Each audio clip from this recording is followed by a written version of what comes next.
little snowy day out here in New Mexico, and we're on an adventure.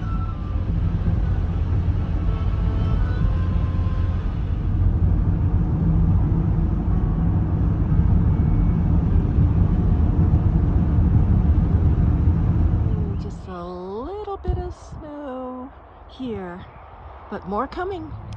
Okay, y'all, I'm back out here. Got the holes started, and there will be potentially a storm coming, so I'm gonna stop here for today, but dug down pretty far, and I found 3 baby junipers, so I pre-loosened around them, so that will be 3 of the holes here will be junipers, and then we'll see what else we can find out there at the nurseries in just a little while. We got snow, about 2 inches. Highway's been plowed, so people are driving. And there are the holes. All right, we'll show you what comes next in the next part of the video. Okay, so I've got the little junipers moved, 3 of them, and built a little bit of a wind and sun shelter over top of them for the majority of the day. I'll show you the next ones. And there's number 2. There's baby number 3 hiding underneath a branch that was cut from one of the parents. The neighbors are trimming the trees too, so I was able to just help myself to some limbs to add a little shelter. And then I want to show you the water in the holes here.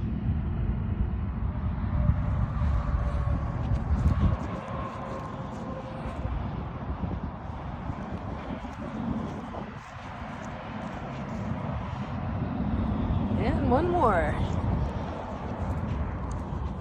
So this was filled at 2 o'clock. Let me just see what time is it now. It's 3:30 now, so an hour and a half. The water's gone down about 2/3. There is a lot of clay out here, obviously. Well, the next things that go in will be Colorado Blue Spruce, if I can find them, and then I'm gonna check and see maybe there's a fruit tree that could come out here as well. So that's all for now. The snow is pretty well melted, and we have some kind of precipitation coming in towards the Sunday night into Monday. In the meantime, we just keep an eye on the moisture for these guys and make sure that they are well hydrated so they can settle into place. Quick check on the moisture levels here. Everybody seems to be okay. And this is what the bottom of one of the holes looks like, so you can see the cracks, definitely a lot of clay.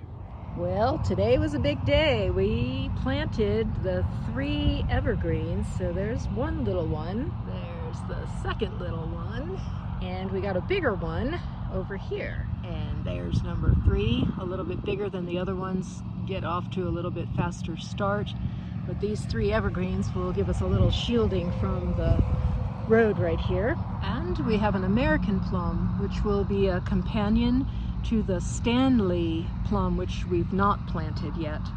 And although Stanley doesn't need a pollinator, I thought it would be nice for Stanley to have a companion.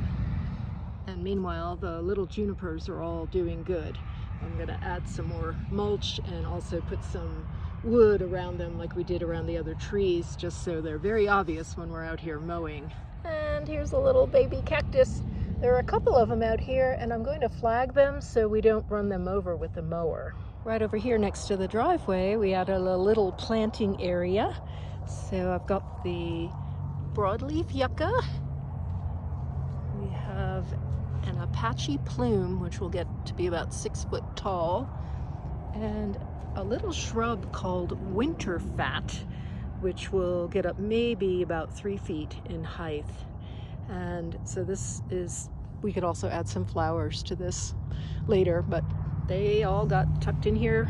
I may put some shielding around them too if it seems like it's going to be super windy, although the next day or 2 the wind has calmed down a little bit, thankfully. And all 3 of these plants are native to here, which is exactly what we want to be putting in so that we're increasing habitat for insects and birds.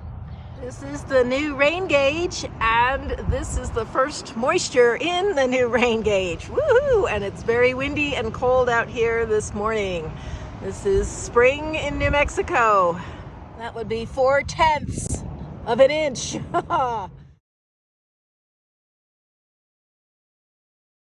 Continuing this month-long saga of planting out here in the front yard, I've mulched the 3 baby junipers and put the logs around them so that it's easy to see them when we're out here mowing or weed eating. There's number 2 and number 3. So they're okay to be exposed now to the sun and the wind. They seem to be adapting well, and the other trees are still shielded from the sun and wind with the juniper branches. So here's the plum. All right, one more tree to put in. I'll show you that in just a moment. I came across this and it had really good reviews. So I'm going to be mixing this up to paint the trunks on both the Stanley Plum and the American Plum. This is what it talks about here in the pamphlet. And so I got the 3-in-1 plant guard, and I chose white as the color. Felt it would be the most reflective out here in the fierce sunlight.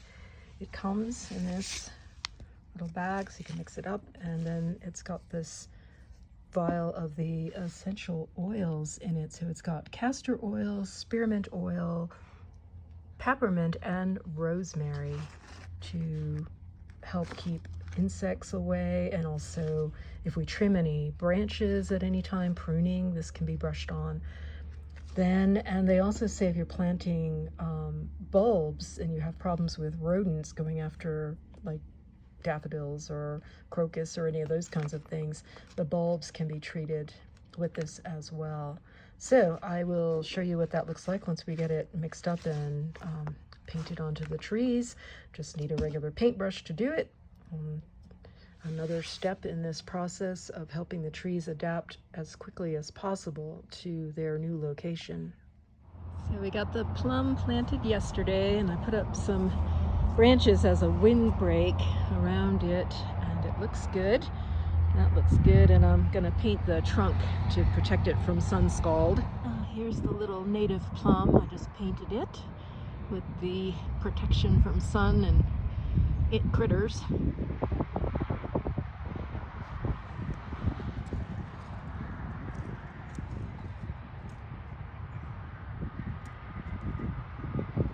Okay, there we go, all set. Oh my goodness, if you all could smell this. This magnificent lilac is just covered with blooms. Oh, it's so good. Thanks, Russ, for letting me practice planting trees up on your mountain, and I hope all our little babies are doing good. Thanks for watching. See y'all in the next video. Till then, happy spring. Yay!